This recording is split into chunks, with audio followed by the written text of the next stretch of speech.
សូមស្វាគមន៍នៅសាជាថ្មីនៅក្នុងកម្មវិធីដំណើរកម្សាន្តជាមួយខ្ញុំឬក៏ Travel with me ចានៅថ្ងៃនេះ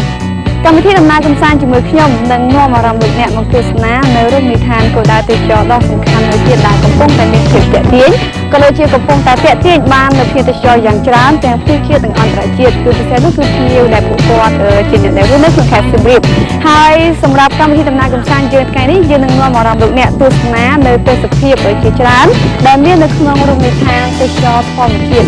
ត្រាវកុដដែលជារមណីយដ្ឋានទេសចរធម្មជាតិមួយមានទាំងលក្ខណៈធម្មជាតិនិងបូកផ្សំជាមួយនឹងការកែច្នៃខ្លះៗទាំងនោះបង្កើតបានជាតំបន់គោលដៅទេសចរដ៏សំខាន់មួយផងដែរសម្រាប់ខេត្តសៀមរាបនៅក្នុងពេលថ្ងៃនេះដូច្នេះសម្រាប់ដំណើរកម្សាន្តរបស់យើងជាដំបូងគឺយើងនឹងធ្វើដំណើរជិះមើលនៅទេសភាពធម្មជាតិដោយការជិះទាទឹកទាំងអស់គ្នាសូមជើញ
នេះខ្ញុំបានមកដល់កន្លែងដែលយើងអាចជិះទាទឹកហើយទាទឹកក៏កំពុងតែរងចាំជូនដំណើរនេះខ្ញុំដើម្បីធ្វើដំណើរកម្សាន្តទស្សនានៅទេសភាពជុំវិញទឹកនៅក្នុងទំនប់ទឹកដែលស្ថិតនៅក្នុងតំបន់ទេសចរធម្មជាតិត្រាវកុដ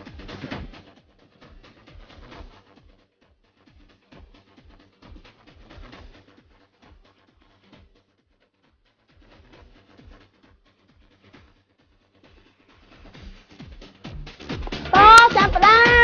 ម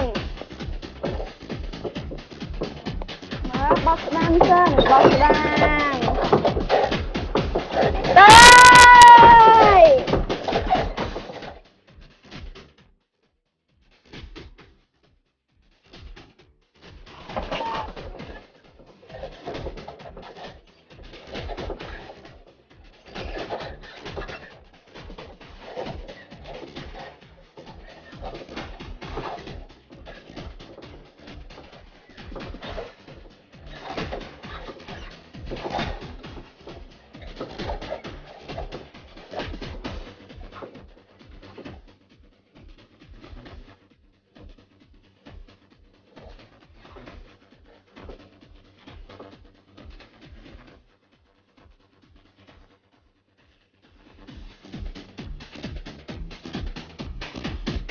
Voilà, ça va le jour, voilà le jour.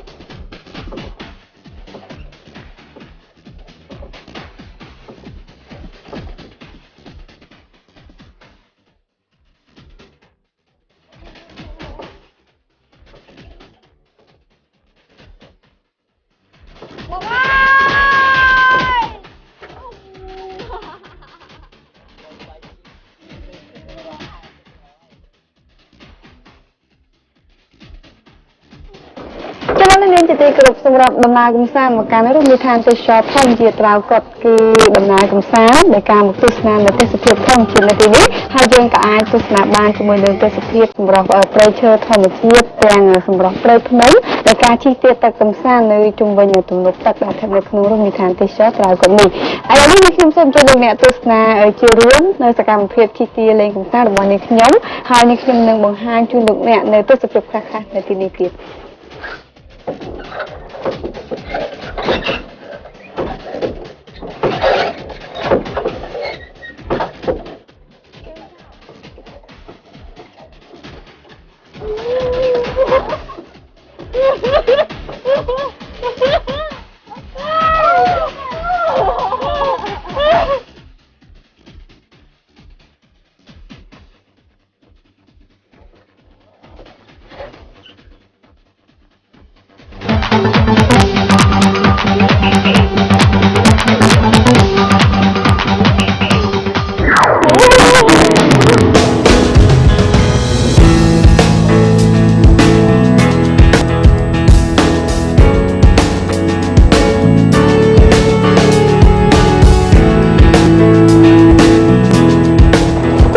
ការធ្វើដំណើរកំសាន្តនៅទីនេះគឺយើងអាចទស្សនាបានជាមួយនឹងសម្រស់ព្រៃធម្មជាតិជាច្រើនពិសេសនោះគឺនៅខាងក្រោយនេះខ្ញុំដែលគឺជាជួរភ្នំគូលែនសម្រាប់ប្រភពទឹកដែលស្ថិតនៅក្នុងរមណីយដ្ឋានទេសចរណ៍ធម្មជាតិត្រាវគាត់នេះគឺមានប្រភពមកពីភ្នំគូលែនហើយនៅកន្លែងនេះយើងថាការពីដើមឡើយគឺគ្រាន់តែជា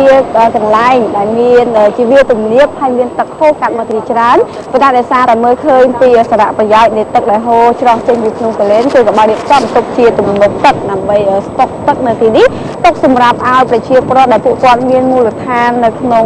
តំបន់នេះទុកប្រើប្រាស់សម្រាប់ខ្សែសពទៅលើដំណាំកសិកម្មរបស់ពួកគាត់ប៉ុន្តែរហូតមកដល់ប្រហែលឆ្នាំចុងក្រោយនេះដែលមើលឃើញពីសក្តានុពលទេសចរនៅទីនេះគេក៏បានរៀបចំកែច្នៃបង្កើតទៅជាទំនប់ទុកទឹកហើយនិងបង្កើតទៅជាតំបន់រមណីយដ្ឋានទេសចរណ៍ធម្មជាតិបូកផ្សំជាមួយនឹងការកែច្នៃនៅទីនេះដើម្បីអាចឲ្យភ្ញៀវទេសចរទាំងជាតិនិងអន្តរជាតិពួកគាត់ដែលយកមកសម្រាប់ទទួលទានអាហារនៅទីនេះនឹងស្រូបយកខ្យល់អាកាសធម្មជាតិដែលបក់នៅលើផ្ទៃទំនប់នៃតំបន់រមណីយដ្ឋានទេសចរណ៍ត្រាំទឹកនេះ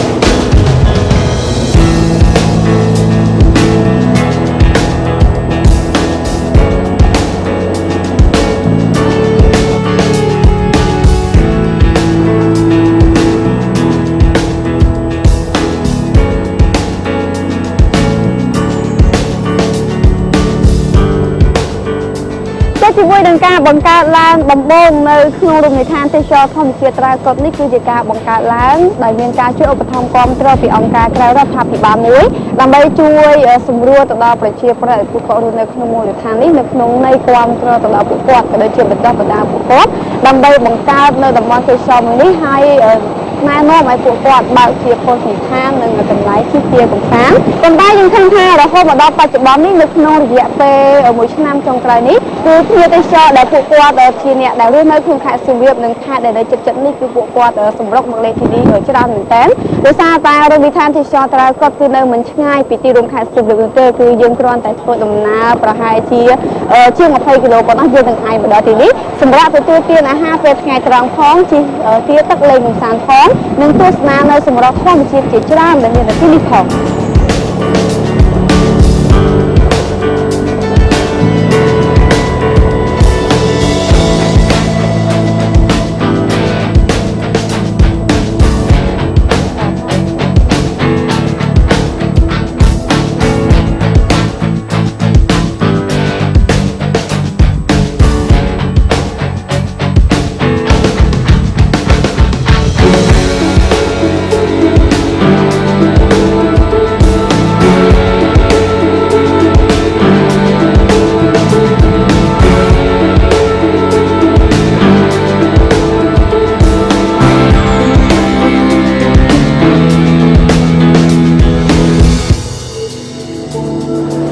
ជាមួយនឹងដំណើរកំសាន្តមកកាន់រូបតំបន់រមណីយដ្ឋានទេសចរណ៍ធម្មជាតិនេះភ្ញៀវទេសចរខ្លះក្រៅពីការងូតទឹកលេងកំសាន្តការជិះទាទឹកទស្សនានៅទេសភាពចិត្តគាត់ក៏អាច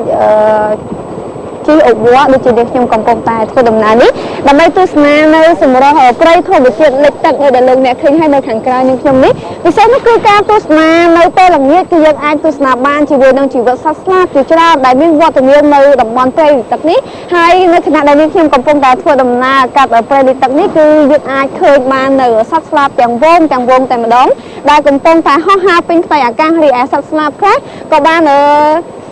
ហោះទុំមកលើព្រៃលិចទឹកដែលស្ថិតនៅខាងក្រោមនេះរីឯសត្វស្លាបដទៃទៀតក៏ហោះឆ្វែជុំវិញនេះខ្ញុំតែម្ដងគឺថាជាមួយនឹងការធ្វើដំណើរតាមមកកាន់ទីនេះគឺពិតជាទទួលបាននូវអារម្មណ៍ស្រស់ស្រាយពិសេសនោះគឺការទស្សនាបានជាមួយនឹងសម្រស់ព្រៃធម្មជាតិជាច្រើនដែលយើងអាចនិយាយបានថានៅក្នុងទីក្រុងគឺយើងពិបាកនឹងធ្វើការស្វែងរកនៅតំបន់រមណីយដ្ឋានទេសចរណ៍ដែលមានលក្ខណៈធម្មជាតិបែបនេះណាតែទោះបីជាយ៉ាងណាក៏ដោយខ្ញុំគិតថារមណីយដ្ឋានទេសចរណ៍ធម្មជាតិត្រាវកុដ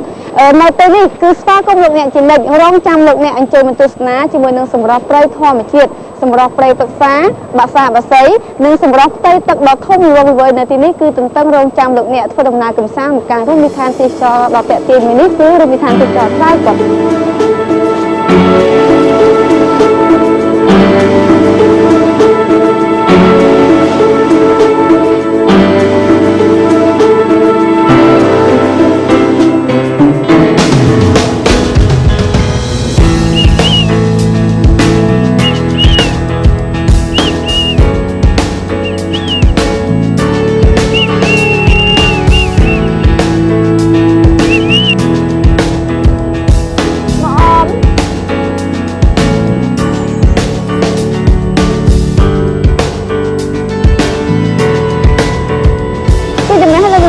គ្រប់សម្រាប់ការទស្សនានៅទេសភាពជាច្រើនដែលបង្ហាញជូនលោកអ្នកនៅក្នុងតំបន់រមណីយដ្ឋានទេសចរណ៍ត្រៅកនេះចាំនេះខ្ញុំជឿជាក់ថាលោកអ្នកពិតជាមានចំណាប់អារម្មណ៍ជាមួយនឹងការធ្វើដំណើរកម្សាន្តមួយទៅនេះដូច្នេះលោកអ្នកគួរតែលើលោករកពេលវេលាដែលលោកអ្នកទំនេរអាចឈៀងសាកចូលមកទស្សនានៅតំបន់រមណីយដ្ឋានទេសចរណ៍ថ្មីដែលស្ថិតនៅក្នុងខេត្តសៀមរាបនេះ